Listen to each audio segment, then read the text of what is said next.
policies in early childhood settings.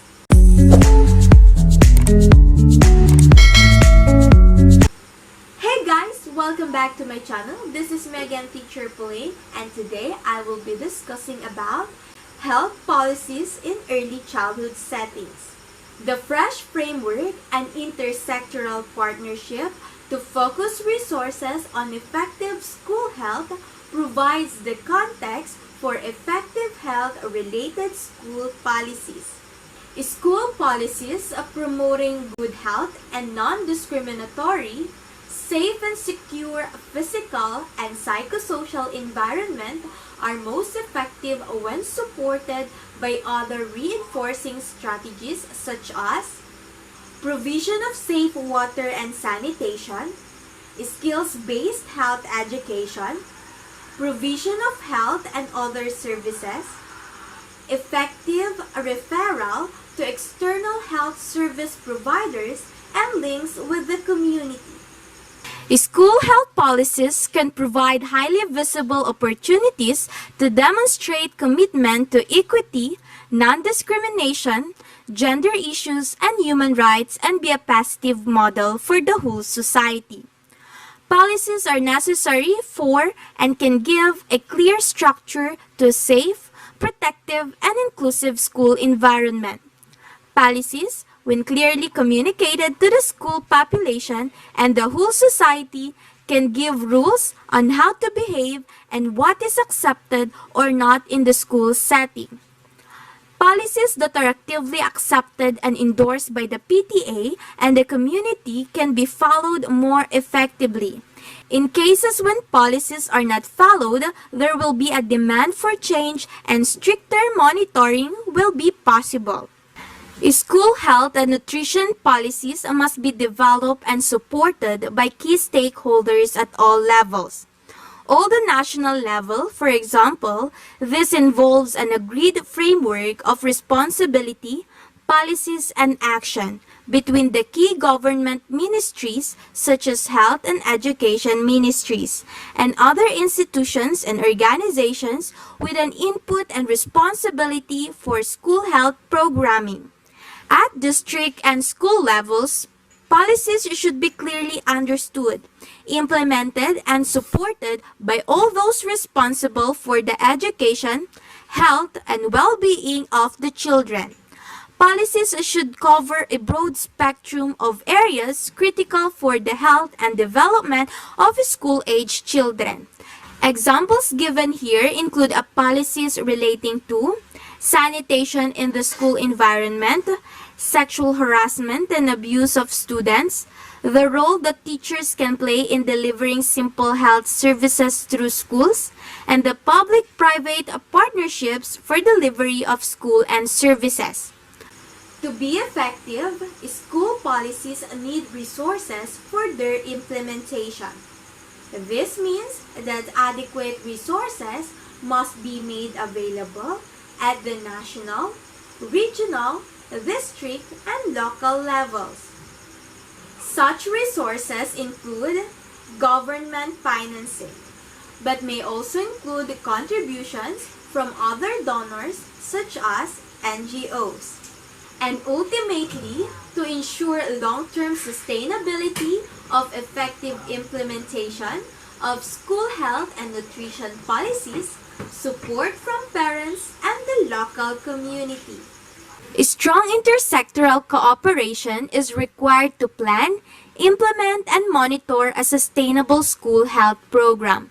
It should be clearly defined and inscribed in a common statement, describing who is responsible for the interventions planned and who will be implementing those interventions. This cooperation and communication strategy should be written down in a protocol the accord or memorandum of understanding between the education and health sectors. The Ministry of Health is responsible for the health of school-age children, but this age group is rarely a priority for the health sector. Delivery of health services to children under 5 and pregnant women, the typical priority groups for the MOH. frequently leaves few resources left for the school children.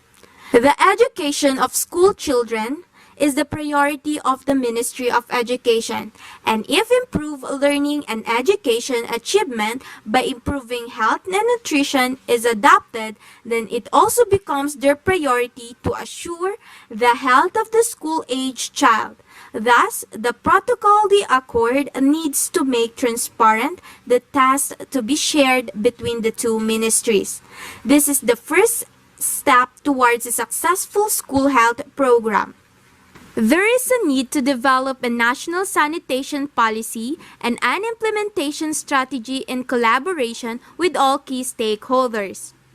Local level collaboration is required to develop commitment and support maintenance of the facilities in schools by the community. Policy: separate latrines for teachers, boys and girls, safe water in all schools, active commitment from PTA for maintenance of water and sanitation facilities. Sexual harassment and abuse of students, including by teachers. Sexual abuse and violence are serious problems that transcend racial, economic, social, and regional lines. Accurately estimating the prevalence of sexual abuse and violence in the developing world is difficult due to limited amount of research done on the subject and the fact that cultural acceptance prevents it from being reported. Studies have shown that children who witness a violence, particularly within an abusive household, may experience many of the same emotional and behavioral problems that physically abused children experience, such as depression, aggression, physical health complaints, and poor school performance. An effective school system requires clear policies and strict laws that ensure children a safe and secure school environment without sexual assault and harassment by teachers and older classmates. The policies must be well known and accepted by everyone, including school children, and effectively enforced by the community and PTA. Recommendations for strategic actions. The key to addressing the issue is breaking the silence at all levels among children, teachers, school heads, parents, and ministry officials. Open a dialogue, information sharing, and cooperation.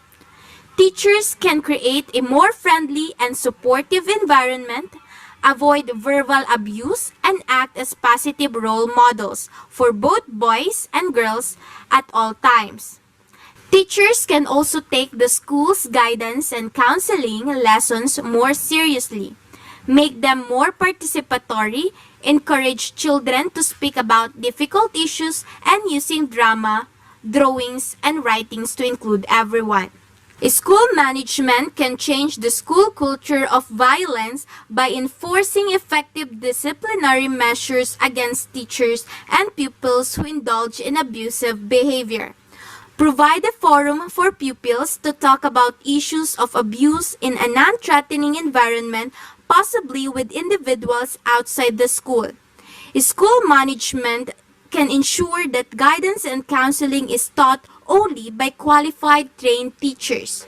Ensure that teachers know that they will be reported if they transgress the regulations and that all rules are enforced regarding pupil behavior.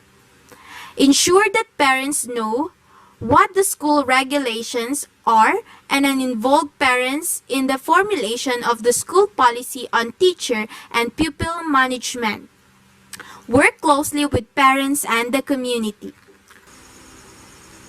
Policy: ensure by law that sexual harassment and violence is prohibited in the school environment by teachers and pupils. Make the law well known and accepted by everyone, empower adolescents to report cases, and enforce effective disciplinary measures for those who abuse. Roles of teachers in delivering a simple health package through schools. Schools can effectively deliver some health and nutritional services provided that the services are simple, safe, and familiar and address problems that are prevalent and recognized as important within the community. School health policies that allow teachers to deliver a simple health package, including micronutrient supplements, have been shown to be effective, inexpensive, and acceptable to teachers and parents. The impact of these school-based control programs shows tremendous promise for reducing morbidity and increased learning of school-age children. Teachers need to be trained well to monitor and deal with any side effects of treatment in cooperation with local health workers. Policy, training and use of teachers to deliver simple health interventions in collaboration with health sector workers and with involvement of the local community. Food vendors, nutrition and hygiene. Policy development and setting the objectives of school nutrition provides the framework for implementing all the other recommendations aimed at improving education through better health and nutrition. Analyzing the nutrition and health situation of school children with focus on causes of energy and micronutrient deficiencies has become a way to engage governments in the problems of that age group and the necessary content of the policy for school nutrition, programming, and provision of school food services.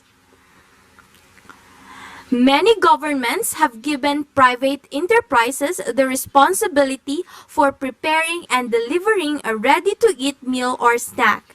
It is argued that governments should encourage small local enterprises. Another problem to tackle with policies are quality and hygiene of the food served.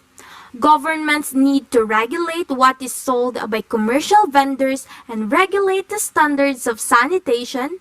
Working with street vendors to improve the nutritional quality and safety of these foods involves an approach that considers not only the needs of children but also the financial viability of the enterprise and the training and management needs of the individual vendor.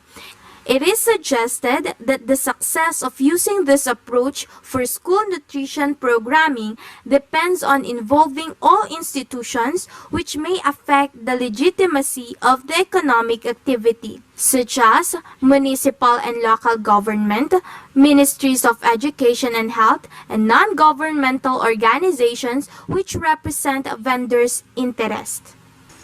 Policy, regulation of vendors, and the quality, hygiene, and standard of the food provided. Thank you for listening. For more related videos about this topic, don't forget to subscribe to my channel. Bye!